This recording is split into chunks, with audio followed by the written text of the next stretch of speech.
मेजबान हकीम फरशदा। खबरों की शुरुआत करेंगे। आपको बता दें, जम्मू कश्मीर असेंबली में उठा रिजर्वेशन का मुद्दा। सजाद गनी ने पेश की अर्जॉन मोशन।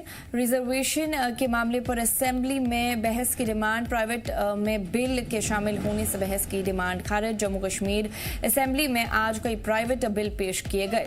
इससे पहले वक्फाए सवाल के दौरान सजाद गनी लोन ने रिजर्वेशन के मामले पर अर्जॉन मोशन की डिमांड की और रिजर्वेशन को लेकर असेंबली में बहस का मुतालबा किया, लेकिन असेंबली स्पीकर ने ये कहकर ये डिमांड खारिज कर दी कि ये पहले से ही प्राइवेट बिल में शामिल है। आपको बता दें कि जो मामला पहले से असेंबली में लिस्टेड हो या अदालत में ज़ेर गौर हो, उस पर अर्जॉन मोशन पेश नहीं किया जा सकता।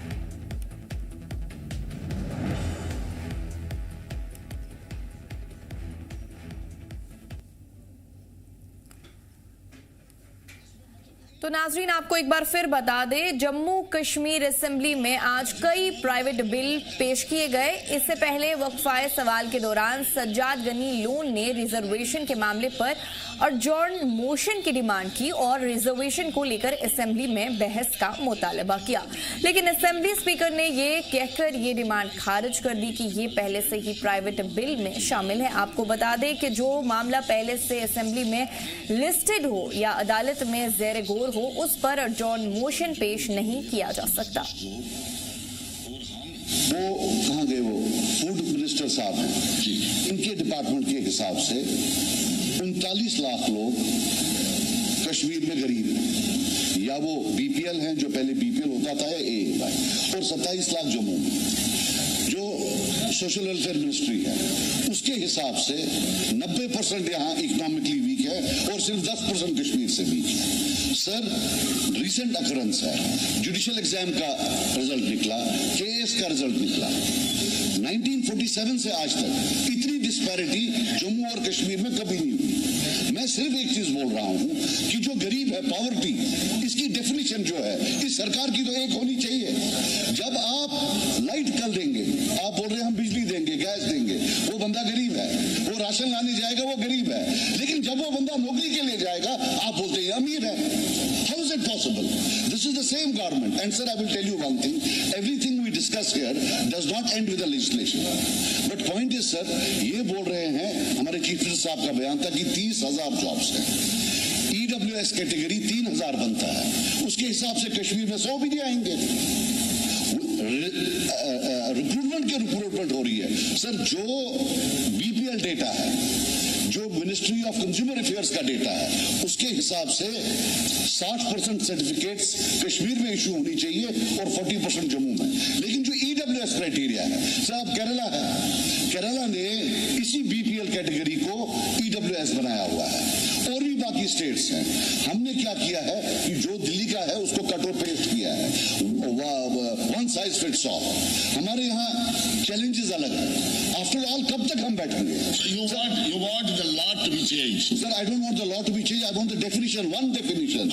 One government, one definition. A person cannot be poor by one department and rich in another department. फर्ज कीजिए मैं आपका एडजॉर्मेंट अलग करता हूँ, हाउस की बिजनेस को एडजॉर्म करता हूँ, हाउस डिस्कशन करता है इसका एडजॉर्म मोशन का। रिजल्ट क्या होगा? यानी डिस्कशन के आखिर पर लॉ चेंज नहीं होगा, डिस्कशन से लॉ चेंज नहीं होगा। लॉ अगर चेंज होगा वो अमेंडमेंट से लॉ होगा। अगर लॉ में आप अमेंडमेंट करेंगे जो अमेंडमेंट आप चाहते हैं, ठीक है, आप इसको बेसिक लाइए। इशू इम्पोर्टेंट है, I agree with you, very important issue, क्योंकि इस पर लोगों ने बातें की भी हैं इस सेशन में। आप भी कंसर्न है और भी लोग कंसर्न है इस सिलसिले में। आने वाला है, यहाँ पर बिल आने वाला है, तो उस वक्त आपको बात करना पड़ेगी, not as an adjournment motion. Jammu Kashmir assembly में लीडरान ने मुख्तलिफ इलाकों के मसाइल उठाए। वक्फाए सवाल के दौरान लीडरान ने अपने अपने इलाके के मसाइल के साथ डेवलपमेंट का इशू उठाया, जिसका सीएम उमर अब्दुल्ला ने तफसील से जवाब दिया। जम्मू कश्मीर असेंबली में लीडरान ने मुख्तलिफ इलाकों के मसाइल उठाए। वक्फा सवाल के दौरान लीडरान ने अपने अपने इलाके के मसाइल के साथ डेवलपमेंट का इशू उठाया, जिसका सीएम उमर अब्दुल्ला ने तफसील से जवाब दिया। Tourism Department remains committed to strengthening tourism infrastructure and improving visitor facilities at major tourist destinations across the Union Territory, including Tral constituency. It is pertinent to mention that Tourism Department works are prioritized based on the availability of land, financial resources and environmental considerations, particularly in fragile mountain ecosystems. Accordingly, such development initiatives are undertaken in a phased manner in accordance with the approved plans and budgetary provisions. In this regard, with a view to strengthening tourism facilities in the constituency, 2 tourist cafeterias at Faiz Pana, Tral and Bajwani are presently under construction by the Tourism Department. The details of the heritage and religious sites taken up for development by the Department of Culture, including those falling within Tral constituency, are placed at Annexure A1, works under CAPEX, and Annexure A2, works under the Scheme for Revival, Restoration, Preservation and Maintenance of Architecture and Heritage in Jammu and Kashmir. These initiatives are aimed at preserving the rich cultural and architectural heritage of the region while simultaneously promoting heritage and religious tourism in a planned and sustained manner. Cabinet मंत्री सतीश शर्मा ने शराबबंदी bill को लेकर बड़ा बयान दिया है। उन्होंने कहा कि जम्मू कश्मीर में सबसे ज्यादा शराब की दुकानें सरकारी अफसरान के साथ लीडरान की है।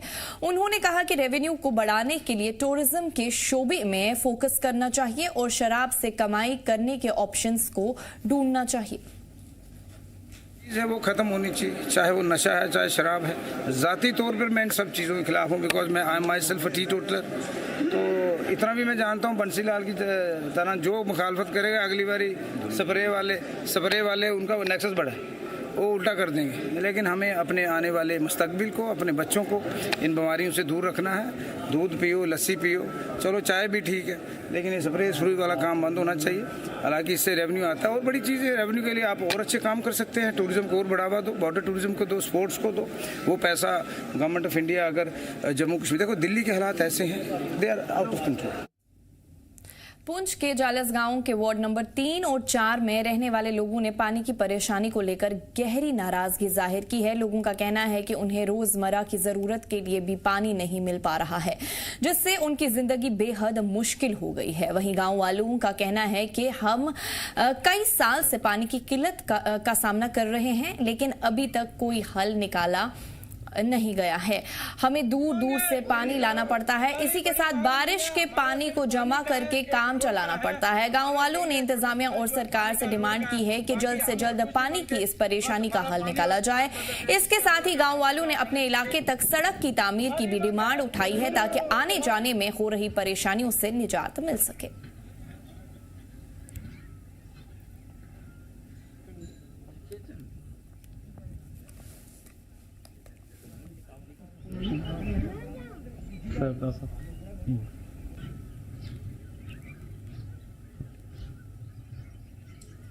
मांगे हमारी बड़ी मांग नहीं है, हमारा सिर्फ पानी का है, एक रोड का है। हमारा यही है, छोटा मोटा जो पानी का रोड का है, बाकी हम और कुछ नहीं मांगते।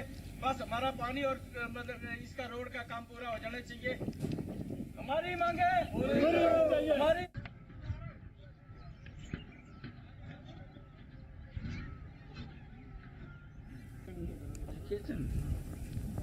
आपको एक बार फिर बता दें नाजरीन, पुंछ के जलस गांव के वार्ड नंबर 3 और 4 में रहने वाले लोगों ने पानी की परेशानी को लेकर गहरी नाराजगी जाहिर की है।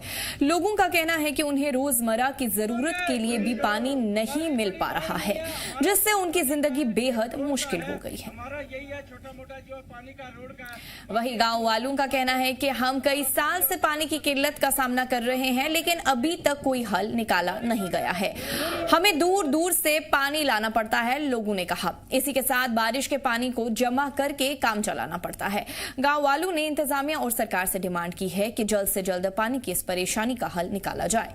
इसके साथ ही गांव वालों ने अपने इलाके तक सड़क की तामीर की भी डिमांड उठाई है, ताकि आने जाने में हो रही परेशानियों से निजात मिल सके। हमारी बड़ी मांग नहीं है, हमारा सिर्फ पानी का है, एक रोड का है। तफसीलात के लिए हमारे साथ हमारे नुमाइंदे अनुभव मिश्री जुड़ चुके हैं पुंछ से। अनुभव जी, जानना चाहेंगे पुंछ के किस गांव में जो पानी की परेशानी है वो सामने आ रही है, वहीं पे लोगों का क्या कुछ कहना है? जी देखिए, ये जुलास गांव के वार्ड पर 2-3 का इलाका है जी। सड़क से काफी और गांव जो वार्ड है वहां तक अभी तक सड़क नहीं पहुंची है, तो लोगों को पानी की काफी दिक्कत आ रही है।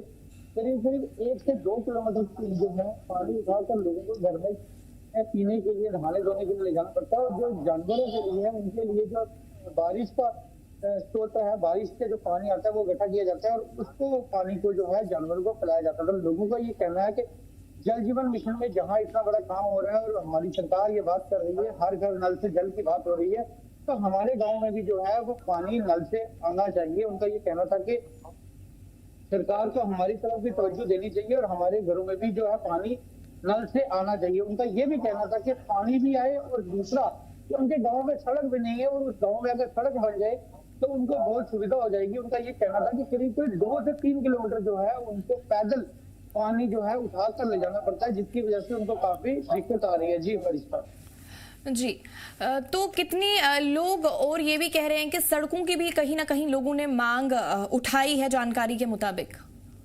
जी बिल्कुल, जो है मैं जैसा मैंने कल भी बताया कि इस गांव में, इस वार्ड में जो है, गांव में तो नहीं, इस वार्ड में जो है ये 2 वार्डे जो है यहाँ जो है सड़क नहीं है, तो करीब 2 किलोमीटर लोगों को पैदल चलना पड़ता है। और लोगों का ये कहना है क्योंकि ये जो सरहदी गांव है बिल्कुल बॉर्डर पर है, तो उनको काफी ज्यादा दिक्कत आती है, पानी के लिए काफी ज्यादा दिक्कत आती है। जो रोजमर्रा की जरूरत का पानी है उनको करीब 2-3 किलोमीटर दूर से उठाकर ले जाना पड़ता है, जिनसे उनको काफी दिक्कत है। उनका ये भी कहना था कि वो सरहद के पास का गाँव है, तो अगर सरकार यहाँ सड़क भी तामीर कर दे तो उन लोगों को बहुत ज्यादा फायदा हो जाएगा। उनकी सरकार से ये मांग थी कि हमें जो है पानी तो दिया जाए और उसके साथ साथ हमारी वार्ड में जो है वो सड़क भी पहुंचाई जाए ताकि हम लोगों को फायदा हो जाए। जी कहीं ना कहीं लोगों का ये भी कहना है कि बारिश के पानी को जमा करके उनको काम चलाना पड़ता है, ऐसा क्यों अनुभव जी? क्या टोटली ही पानी की सप्लाई बंद है, ये जानना चाहेंगे?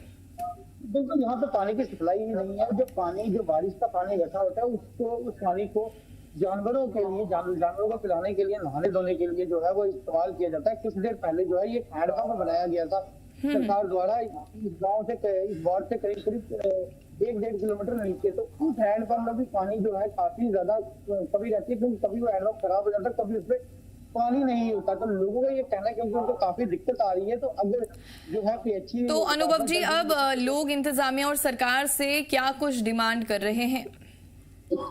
जी, लोगों का ये कहना है कि अगर सरकार पीएचई की जो पाइपलाइन है वो वहां पहुंचा दे तो उन लोगों को काफी ज्यादा फायदा हो जाएगा। उनकी मेन डिमांड थी कि जल जीवन मिशन के तहत उनके गांव में पानी की पाइप पहुंचाई जानी चाहिए उनके घरों में ताकि आ जाए।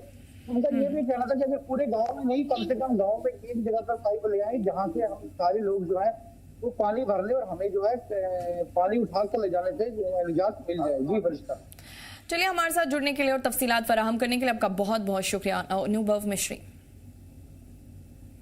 जम्मू कश्मीर के सांबा जिले के सुफवाल इलाके में ड्रग हॉटस्पॉट पर छापेमारी के दौरान मकामी लोगों के हमले में बीएसएफ के 2 जवान जख्मी हो गए। जख्मियों में इंस्पेक्टर इम्तियाज और सब इंस्पेक्टर देवेंद्र शामिल हैं। सराय के मुताबिक जवान तलाशी मुहिम के दौरान वर्दी में नहीं थे। उन्हें इलाज के लिए एम्स विजयपुर जम्मू ले जाया गया था। पुलिस और फोरेंसिक टीम ने मौके पर सबूत जुटाना शुरू कर दिया है और हमलावरों की तलाश जारी है। सांबा जिला से इस वक्त की बड़ी खबर निकलकर सामने आ रही है। बीती रात को जो है कि चिट्टा हॉटस्पॉट एरिया में जो है बीएसएफ के जवानों पर हमला हुआ है और बीएसएफ के 2 जवान जो है वो इंजर्ड बताए जा रहे हैं, जिसमें एक बीएसएफ का इंस्पेक्टर जो 70 का एक जवान है जो इंजर्ड बताया जा रहा है। और जानकारी के अनुसार आपको बता दें कि जो सूत्रों के हवाले से ये बताया जा रहा है कि बीएसएफ के जवानों को जो है कि एक सूचना मिली थी कि चिट्टा हॉटस्पॉट इलाका जो सपवाल के जो पुलिस स्टेशन के जुडिशन के भीतर आता है, वहां पर जो है कि नशे की तस्करी जो है बड़े पैमाने पर हो रही है। और बीएसएफ के जवान जब छापेमारी के लिए वहां पर पहुंचते हैं और चिट्टा हॉटस्पॉट इलाके में जो वहां पर लोग होते हैं, अज्ञात लोगों द्वारा जो है बीएसएफ के जवानों पर हमला कर दिया जाता है और इस हमले में जो है बड़ी ही बुरी तरह से जो है बीएसएफ के जवान जो है वो क्रिटिकल तौर पर इंजर्ड हो जाते हैं, जिसको इलाज के लिए जो है एम्स जम्मू में जो है पहुंचाया जाता है। अब जो है कि बीएसएफ के जो जवान इंजर्ड हुए हैं उनका इलाज जो है एम्स में चल रहा है। और आपको बता दूं कि सुपवाल पुलिस जो है वो मौके पर पहुंची हुई है। यही वो इलाका जो आप देख सकते हैं, इसी इलाके में जो है बीएसएफ पर जो है कि बीती रात को हमला हुआ है। जो सूत्रों के हवाले से ये बताया जा रहा है, ये देवक नदी है, देवक नदी के साथ लगता जो इलाका है, यहाँ पर जो है बीएसएफ के जवान जो है वो छापेमारी के लिए जो है वो आए थे और सूत्रों के हवाले से जो है बीएसएफ को जो है कि ये जानकारी मिली थी इस इलाके में जो है कि यहाँ पर नशे तस्करी को लेकर जो है कि एक मामला जो है कि यहाँ पर धड़ल्ले से जो नशा तस्करी हो रही है और बीएसएफ के जवान जो छापेमारी करने के लिए जब पहुंचते हैं और बीएसएफ के जवानों पर जो है कि वहां पर कुछ लोगों द्वारा जो है हमला कर दिया जाता है, जिसमें बीएसएफ के जवान जो 2 इंजर्ड हो जाते हैं। एक जवान जो है वो क्रिटिकल इंजर्ड बताया जा रहा है, जिनका इलाज एम्स में चल रहा है। पुलिस मौके पर पहुंची है और फोरेंसिक टीम जो है वो मौके पर पहुंची है, सबूत जुटा रही है कि किस तरह से ये हमला हुआ है और मामला दर्ज कर पुलिस आगे की जो है कार्रवाई के लिए जो है वो कहीं ना कहीं जो जांच कर रही है और कौन लोग थे जिन्होंने हमला किया है, अब उनकी धरपकड़ के लिए जो है कार्रवाई तेज कर दी है। सांबा से जी मीडिया के लिए गुरदास कुमार की रिपोर्ट। भारी बारिश की वजह से तारीखी मुगल रोड को गाड़ियों के लिए आर्जी तौर पर बंद कर दिया गया है। अफसरान ने स्लिपरी हालात और रिस्क को देखते हुए ट्रैफिक रोक दिया। ये मार्ग शोपियां, राजौरी और पुंछ को जोड़ता है और खराब मौसम में हसास रहता है। टीमों को सड़क की जांच और मुतासर हिस्सों को साफ करने के लिए तैनात किया गया है। मुसाफिरों को सलाह दी गई है कि मौसम ठीक होने और मरम्मत काम पूरा होने तक सफर टालें। जिस तरह से महकमा मौसमियात ने पेशन गोई की थी कि वादी कश्मीर के बेशतर इलाकों में हैवी जो है बारिशें देखने को मिलेगी और उसके साथ साथ कहीं पहाड़ी इलाकों में जो है बर्फ़बारी देखने को मिले, तो उसी के एहतियाती चलते अगर हम बात करेंगे मुगल शहर की, तो मुगल शहर को आज जो है फ़िलहाल आर्जी तौर पर बंद कर दिया गया। तो पीर की गली जैसे मकामात पर हल्की फुल्की बर्फ़बारी देखने को मिली, तो यहाँ शोपियान में हीरपुर मकामात पर जो है ट्रैफिक को आर्जी तौर पर फ़िलहाल जो है बंद कर दिया गया। अभी आने वाला वक्त जो है देखा जाएगा कब और इस पे जो है मौसम जो ही बेहतरी होगी और मौसम में जो ही बेहतरी होगी और ट्रैफिक के लिए एक बार फिर से इसको जो है रवा दवा किया जाएगा। फिलहाल जो है मुगल रोड पे ट्रैफिक बंद है और आने वाला वक्त ही देखा जाएगा कि किस तरह से जो है इस पे ट्रैफिक खोल दिया जाएगा। जी जम्मू कश्मीर लद्दाख के लिए शोपियां से मैं जुनैद गुलजार। किश्तवाड़ खराब है, जिससे मरीजों को दीगर अस्पतालों में भेजना पड़ रहा है। इससे देरी, परेशानी और माली बोझ बढ़ रहा है। सियासी रहनुमाओं ने अस्पताल की हालत को अफसोसनाक कहा और वजीर सेहत सकीना इत्तू से फौरन कदम उठाने की अपील की। मेडिकल सुपरिटेंडेंट ने माना कि मशीन पुरानी और अक्सर खराब होती है, लेकिन नई मशीन के लिए प्रपोजल जमा किया जा चुका है। मरीजों की हिफाजत और बेहतर सेहत की सहूलत के लिए जल्द मरम्मत और नई मशीन का इंतजाम किया जा रहा है। बदकिस्मती हमारे यहाँ डिस्ट्रिक्ट हॉस्पिटल की यह है कि ये डिस्ट्रिक्ट हॉस्पिटल ही ये लगभग 5 से 6 तहसीलों के ऊपर डिपेंड कर रहा है। लेकिन सवाल यह है कि अगर पूरे डिस्ट्रिक्ट का लोड इसी हॉस्पिटल पे था, लेकिन बदकिस्मती हमारी यह है कि यहाँ डिस्ट्रिक्ट हॉस्पिटल में बहुत सारी ऐसी सुविधाएं हैं जो यहाँ पर नहीं है। इनमें सबसे अहम मुद्दा है सीटी स्कैन का, क्योंकि जब भी यहाँ पर हादसा हो जाते हैं तो यहाँ पर अक्सर सीटी स्कैन का जो मसला है वो यहाँ पर हो जाता है, या हमें अल्ट्रासाउंड का मसला बढ़ जाता है या सीटी स्कैन का मसला पड़ जाता है। तो ये हमने देखा यहाँ पर इस वक्त हमारे पास एक MRI मशीन भी लगाई गई, लेकिन वो भी अभी नॉन फंक्शनल है। जो सीटी स्कैन जो है यहाँ का वो एक पुरानी मशीन है ये, और ये लोएस्ट जो है ना 16 स्लाइस वाली है ये, ठीक है। और काफ़ी मतलब इसको बार बार जो है रिपेयर मांग रही है, और पिछली बार जो है ये फेब में जो है बेसिकली हमें जो है ये फॉल्ट आ गया इसमें, तो वो एक्चुअली उठा नहीं रही थी। पावर जो है जब भी वो कर रहे थे वो रिवर्स में जा रहा था। तो बाद में हमने इंजीनियर को बुलाया तो उसने कहा जो है मतलब सब कुछ ठीक है मशीन में, बट ये है कि कहीं ना कहीं कोई दिक्कत आ रही। फिर हमने क्या किया, उसको ने कहा कि बैटरीज चेक करते हैं। तो बैटरीज भी नेचुरली ये काफ़ी पुरानी है, तो बैटरी वाला जब आया तो उसने चेक किया कि भाई हमारी जो है 26 बैटरी जो है वो ख़राब है। तो फिलहाल जो है हमने रिक्वायरमेंट डाल के जो है प्रोसेस शुरू कर दिया इसका, जेम पे जो भी करते हैं। मैंने जो है 6 मार्च को जो इसका अप्रूवल दे दिया, तो उसके बाद जो ये प्रोक्योरमेंट प्रोसेस में है। पहले तो बड़े अफसोस की बात यह है कि सरकार ने इलेक्शन के टाइम पे जो वादे किए थे, उन वादों के मुताबिक जो काम यहाँ करना चाहिए था वो नहीं हुआ। ये सिर्फ सिटी स्कैन की बात नहीं है, बाकी पेशेंट्स का क्या यहाँ पे सही फातरफा ट्रीटमेंट हो रहा है। यहाँ तो इन्होंने हॉस्पिटल को पोस्ट ऑफिस बना दिया है कि चिट्ठी आएगी यहाँ और यहाँ से डिस्प्यूट करनी है आगे। इसके अलावा तो कोई काम हो ही नहीं पा रहा है।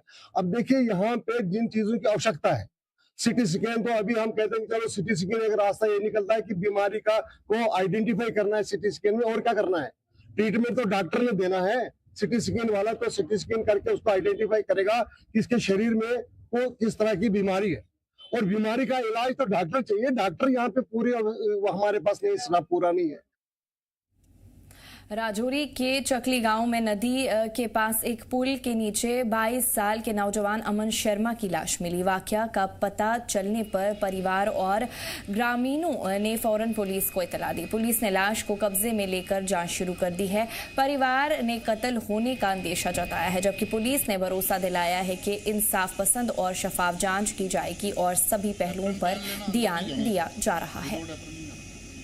मैं सुबह कल उसका जन्मदिन था, तो कल रात को मिले थे, शायद पार्टी करने गया था दोस्तों के साथ। हजूरी वो काम करता, नाम है उसका अमन शर्मा। तो रात को फ़ोन किया, उसने उठाया नहीं, 4-5 बार किया। हमने सोचा कि दोस्तों के साथ चला गया होगा। तो सुबह भूजी आते हैं काम करने के लिए रजौरी, सुबह 6:30 से 7 बजे। तो उन्होंने फ़ोन करके बोला कोई पुल के नीचे पड़ा हुआ है। तो पूरा गाँव गया, तो जाके देखा कि भाई था मेरा। तो उसके बाद सारे SHO साहब आए, DC साहब आए, सारे आए। तो उससे बाद लाया रजौरी पोस्टमार्टम करवाने के लिए। अभी पता लग जाएगा क्या हुआ जो क्या नहीं हुआ। किसी के साथ कोई दुश्मनी? नहीं, कुछ नहीं था सर। खाली जन्मदिन था? हाँ, खाली रजौरी आता था, काम करके शाम को घर आ जाता था।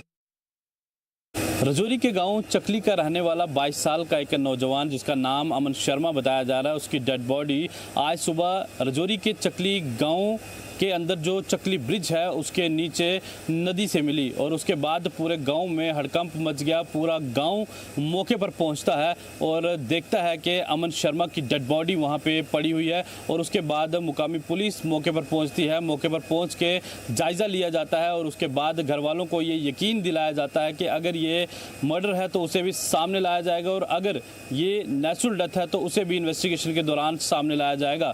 फिलहाल अमन शर्मा की डेड बॉडी को GMC रजौरी में मॉर्चरी रूम में रखा हुआ है और डॉक्टर्स द्वारा उसका पोस्टमार्टम किया जा रहा है, और पोस्टमार्टम करने के बाद तमाम लीगल फॉर्मेलिटीज़ को कंप्लीट करने के बाद डेड बॉडी को घर वालों के हवाले कर दिया जाएगा। अपने साथ ही उमर के साथ राजौरी से जी मीडिया के लिए मैं अंकित केसर। भारतीय किसान यूनियन टिकट के मेंबर्स का वफद राज्य प्रधान विनोद कोतवाल की क़ियादत में जिला कमिश्नर से मिला और मेमोरेंडम सौंपा। यूनियन ने डिमांड की कि उधमपुर के नेशनल हाईवे पर काम करने वाली गणेश बिल्डर कंपनी मकामी नौजवानों को रोजगार देने बजाय बाहर के लोगों के अफसरान ने यकीन दिलाया कि नेशनल हाईवे अथॉरिटी